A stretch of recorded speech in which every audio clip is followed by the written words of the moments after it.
సుమన్ టీవీలో మీ business promotions కోసం ఈ కింది నెంబర్ను సంప్రదించగలరు. నమస్తే, వెల్కమ్ టు సుమన్ టీవీ. నేను విష్ణు. ప్రస్తుతంతో పాటు NISM and CRISIL certified wealth manager Revanth Chalamala ఉన్నారు. వారితో మాట్లాడదాం. నమస్తే రేవంత్. నమస్తే అండి. రేవంత్, ఒక విషయాన్ని ఒక ఎగ్జాంపుల్ ద్వారా మాట్లాడుకుందాము. షూర్. ఫర్ ఎగ్జాంపుల్ నేనే ఉన్నాను అనుకోండి. నా దగ్గర 1 కోటి 2 కోట్లు ఆస్తుంది. ఓకే. ఇప్పటి వరకు సంపాదించుకున్నది. ఓకే. బట్ నా నెక్స్ట్ టార్గెట్ ఏంటంటే ఒక 50 కోట్లు, ఒక 100 కోట్లకు చేరుకోవాలి. ఓకే. ఒక మంచి సంపద సృష్టించాలి. ఒక ఫిగర్ పెట్టుకుందాం, 50 100. సరే, ఒక 50 కోట్లు పెట్టుకుందాం. రైట్, 50. సో 50 కోట్లు పెట్టుకున్నాం కాబట్టి నా నెక్స్ట్ జనరేషన్స్కి నేను ఈ 50 కోట్లని అందించాలి అన్న నా టార్గెట్కి నేను రీచ్ అవ్వాలి అంటే, అంత సంపద సృష్టి జరగాలి అంటే నేను ఎటువంటి టార్గెట్స్ని ఫిక్స్ చేసుకోవాలి? ఎందుకంటే మీరు ఒక సర్టిఫైడ్ వెల్త్ మేనేజర్గా ఉన్నారు కాబట్టి చాలామంది క్లయింట్స్ని కలుస్తుంటారు. చాలామంది వచ్చి వాళ్ళ రిక్వైర్మెంట్స్ గురించి, వాళ్ళ ఆర్థిక ప్రణాళికల గురించి, వాళ్ళ టార్గెట్స్ గురించి, లక్ష్యాల గురించి మీకు చెప్తుంటారు. కాబట్టి సో ఇప్పుడు నన్ను ఒక ఉదాహరణగా తీసుకుంటే, 1 కోటి రూపాయలు ప్రాపర్టీ ఉన్న ఒక పర్సన్గా నెక్స్ట్ 50 కోట్ల రూపాయల సంపద సృష్టి జరగాలి అంటే నేను ఎటువంటి టార్గెట్స్ని ఫిక్స్ చేసుకోవాలి? ఓకే సార్, బేసిక్గా ఇప్పుడు మనం టార్గెట్స్ గురించి మాట్లాడుతున్నాం.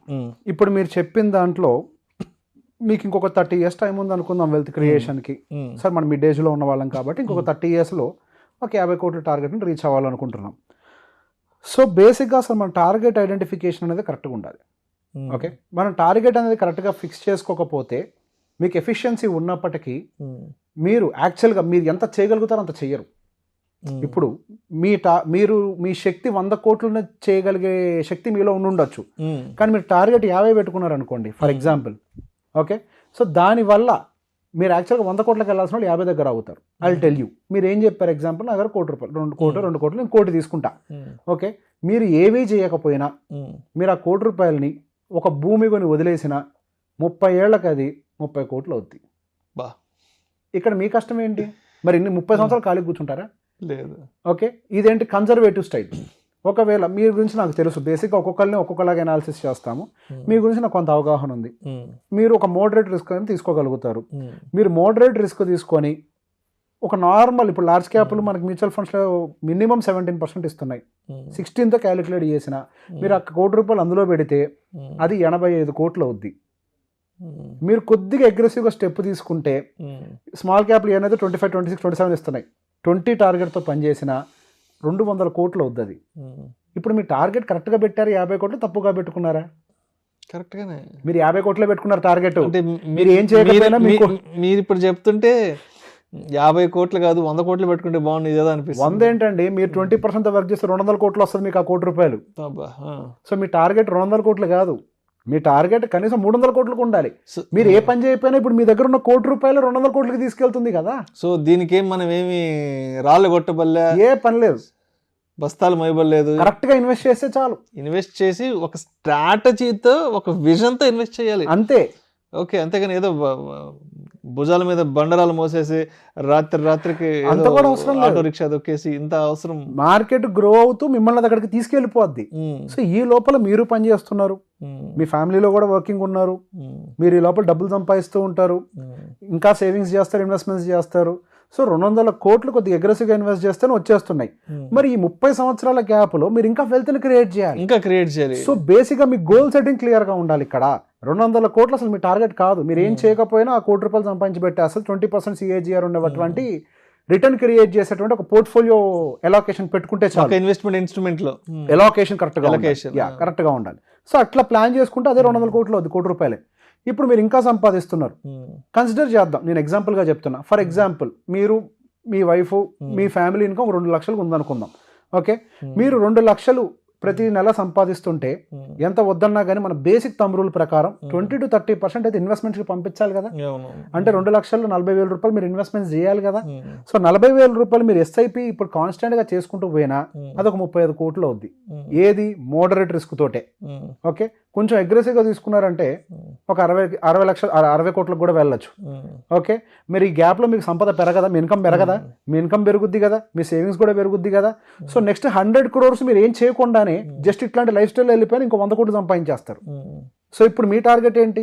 ఇక్కడ 200 ఏమో మీకు ₹1 సంపాదించేసింది, ఇంకో 100 కోట్లు ఇదే జీతం ఉన్నా మీరు సంపాదించవచ్చు ఈజీగా. 20% సేవ్ చేసేసారు మీ శాలరీలో. 2 లక్షలు 20% 40,000 మీరు పెంచుకుంటూ వెళ్తారు. కొద్దిగా అగ్రెసివ్గా వర్క్ చేశారు, కొద్ది పెంచుకుంటూ వెళ్తే బై డిఫాల్ట్గా ఇంకో 100 వచ్చేస్తుంది. ఇప్పుడు మీ టార్గెట్ ఇంకో 100కి ఏం చేయటం, 400 కోట్లు మీ టార్గెట్ పెట్టుకొని అక్కడికి రీచ్ అవ్వటం కోసం కష్టపడి మీరు ఇన్కమ్ని పెంచి ఇన్వెస్ట్ చేయాలి. అర్థమైందా? అప్పుడు మనలో ఒక జీల్, ఒక ఫైర్ అనేది ఎప్పుడు ఇది ఉంటుంది. మన కెరియర్ని అప్గ్రేడ్ చేసుకోవాలి, నా ఇన్కమ్ని పెంచాలి, నా ఇన్కమ్ పెరిగే కొద్ది పర్సెంటేజ్ ఆఫ్ ఇన్వెస్ట్మెంట్ సేవింగ్స్. 2 లక్షలు ఇప్పుడు 40,000, ఇప్పుడు రేపు 4 లక్షలు ఇన్కమ్ అయింది అనుకోండి, 80,000 సేవ్ చేయొచ్చు. నేను 80,000 ఇన్వెస్ట్ చేయొచ్చు. నేను 80,000 ఇన్వెస్ట్ చేస్తే నా పోర్ట్ఫోలియో ఎంత దూరం ట్రావెల్ చేస్తుంది. ఓకే, ఈ బేసిక్ క్యాలిక్యులేషన్ పెట్టుకోండి. ఇప్పుడు ఇందాక చెప్పినట్టుగా సింపుల్గా మీకు ఎస్ఐపి క్యాలిక్యులేషన్ సింపుల్గా చెప్తాను. మీరు ఇప్పుడు మనం 40,000 రూపాయలతో చెప్పాం, 80,000 రూపాయలతో చేస్తే ఇంకో 100 కోట్లు ఈజీగా వచ్చేస్తుంది. ఇంకా పెంచితే ఎంత అవుద్ది? మీ టార్గెట్ మీరు 400 కోట్లతో పెట్టుకొని ప్రయాణం మొదలు పెట్టండి. 300 నుంచి 350 ఖచ్చితంగా రీచ్ అవుతారు. మీరు ఫస్ట్ ఏం చెప్పారు? నాకు 50 కోట్లు అన్నారు. అసలు మీ టార్గెటే కాదు, మీరు రాంగ్ ఐడెంటిఫికేషన్లో ఉన్నారు. ఇప్పుడున్న మీ కెపాసిటీ మినిమం 300 నుంచి 350 కోట్లు రానున్న నెక్స్ట్ 30 yearsలో. అర్థమైందా? నేను లాజిక్ లేకుండా అని చెప్పానా? మీ ₹1,00,00,000 20% CAGR ఇచ్చేటువంటి పోర్ట్ఫోలియో అలొకేషన్లో పెట్టండి, అది 200 కోట్లకి వెళ్ళిపోద్ది. 20% CAGR. ఇప్పుడు ప్రతి ఒక్క స్మాల్ క్యాప్ మ్యూచువల్ ఫండ్ 25, 26, 27% CAGRలో ఉన్నాయి. 20 టార్గెట్ చెప్తున్నా నేను, 25, 26తో క్యాలిక్యులేట్ చేయట్లే. దాంతో పెడితే ఎక్కడికో పోద్ది. మీ 2 లక్షల ఇన్కమ్ తోటి 20% సేవ్ చేయండి, ఇంకొక 100 కోట్లు ఈజీగా రీచ్ అవుతారు. మీరు కొద్దిగా స్కేలప్ చేయండి.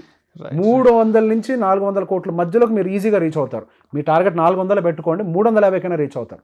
మీ టార్గెట్ ఎప్పుడు కూడా ఆకాశాన్ని దాటిపోవాలి. మన కంటికి కనిపించే ఆకాశం ఏంటి? మబ్బులు. మన టార్గెట్ ఎక్కడ ఉండాలి అని అంటే సూర్యుడి వరకు వెళ్ళాలి. అప్పుడు మన ప్రయాణం దాని సగమో పావుకో వెళ్తాం. మనం ఫస్ట్ ఫ్లోర్కే నిచ్చెనేస్తే ఎక్కడికి ఎక్కుతామండి ఇంకా. మన టార్గెట్ ఎక్కడికో ఉండాలి, దాన్ని ఎక్కడానికి ట్రై చేస్తూ ఒక లెవెల్కి రీచ్ అయినా happy. Aim for high. So మొత్తానికి ఏదైనా సరే ఒక స్ట్రాటజికల్గా, ఒక విజన్తో, ఒక డిసిప్లైన్డ్ మేనర్తో ఇన్వెస్ట్మెంట్ ప్లాన్ చేసుకోవాలి. ఎగ్జాక్ట్లీ. ఇక్కడే వెల్త్ మేనేజర్ యొక్క రోల్ వస్తుంది. ఇప్పుడు మీ కెపాసిటీ ఉన్న మీ టార్గెట్ ఐడెంటిఫికేషన్ కూడా మీకు తెలియలేదు, right? So if you discuss, ఇప్పుడు బేసిక్ ఏం జరుగుతుందంటే సార్, డిస్కషన్ చేసేటప్పుడు మీరు ఎవరితో చేస్తుంటారు? సహజంగా ఫ్రెండ్సో, రిలేటివ్సో, వీళ్ళతో చేస్తారు. నేను చాలాసార్లు ఈ ప్రశ్న చాలా మందిని అడిగిందే, మళ్ళీ అడుగుతా. ఇప్పుడు మనంతా డిస్కషన్ చేసి మన గత కొన్ని సంవత్సరాలుగా అదే ప్రొసీజర్ ఫాలో అవుతున్నాం కదా. 100 కోట్లు ఎంతమంది సంపాదించారు మన చుట్టుపక్కల? ఎందుకు సంపాదించలేకపోయారు? మీరు ఎవరితో డిస్కస్ చేస్తే అది పాసిబిలిటీ అవుతుంది. మీకు మీ దగ్గర ఉన్న ప్రెజెంట్ ఇన్కమ్ అండ్ ఇన్వెస్ట్మెంట్ పెట్టి నేను చెప్పాను 200-300 కోట్లకి రోడ్ మ్యాప్, ఏ కష్టం లేకుండా. మీరు రైట్ పర్సన్తో డిస్కస్ చేస్తే మీకు రైట్ రోడ్ మ్యాప్ క్రియేట్ అవుతుంది. ఆ రోడ్ మ్యాప్లో మనం వెళ్ళటానికి ఎసెట్ అలొకేషన్ ఎలా ఉండాలో తెలుస్తుంది. ఆ ఎసెట్ అలొకేషన్ని రెగ్యులర్గా రిస్క్ బ్యాలెన్సింగ్ చేసుకుంటూ వెళ్తే ఎంత దూరమైనా ట్రావెల్ చేయొచ్చు. మీరు నాలెడ్జ్ లేని వారితో ట్రావెల్ చేస్తే మీకు వచ్చేటువంటి రిజల్ట్స్ కూడా దానికి తగ్గట్టుగానే ఉంటాయి. ఇప్పుడు ఫైనాన్షియల్ ఎక్స్పర్టు, ఎనలిస్టులు ఏంటి, వాట్ ఈస్ దిస్ మీన్? ఇంతకు ముందు కూడా ఒక ఇంటర్వ్యూలో చెప్పాయి, ఆర్బీఐ గవర్నర్గా తీసుకెళ్ళి ఒక సాఫ్ట్వేర్ ఇంజనీర్ని కూర్చోబెట్టచ్చు కదా. ఆర్థిక వేదన ఎందుకు కూర్చోబెడుతున్నారండి? Because his expertise in his segment, right? ఇప్పుడు భారతదేశం ఆర్థికంగా ఎదుగుతుందా? ప్రపంచంలో ముందరికి వెళ్తున్నామా? మనం ప్రపంచంతో పోటీ పడుతున్నామా? అది ఎవరి వల్ల? మంచి ఆర్థిక వేదలు ఉండబట్టి. అలానే వ్యక్తిగతంగా కూడా ఆర్థికవేత్త ఉండాలి. మీకు ఒక ట్రావెలర్ ఉండాలి మీతో పాటు. మీరు ఒక్కళ్ళే, ఈ మధ్య మనకి ఒక ఇంటర్వ్యూలో సార్ చెప్పారు మొన్న, గిరిబాబు గారు, ఒక పిరికివాడు శ్మశానం దాటాలంటే కష్టం. 2 పిరుకోళ్ళు ఉన్నా పర్లే, తోడుకి తోడు ఉంటే, ఒకళ్ళు తోడు ఒకళ్ళు ఉంటే కళ్ళు మూసుకొని శ్మశానం దాటేస్తారు వాళ్ళు. అర్థమైందా పాయింట్? తోడు ఉండాలి. మీరు తోడుని కరెక్ట్ గా పిక్ చేస్తే మీకు రోడ్ మ్యాప్ క్లియర్ గా ఉంటుంది. మీకు రోడ్ మ్యాప్ క్లియర్ గా ఉంటే ట్రావెల్ చేయడం ఈజీ అండి. Travel with a plan, travel without a plan ఎంత డిఫరెన్స్ ఉంటుంది. అలానే ఇది కూడా, ఎనీథింగ్ ఈజ్ అచీవబుల్. దాన్ని మేము మీ రియల్ కండిషన్స్కి గ్రౌండ్ లైన్ పెట్టుకొని మీ రిస్క్ ప్రొఫైలింగ్ చూసుకుంటూ దానికి అనుకూలంగా అడ్జస్ట్ చేసుకుంటూ పోదాం. You will grow. Right. Thank you so much Revanth. Thank you అండి.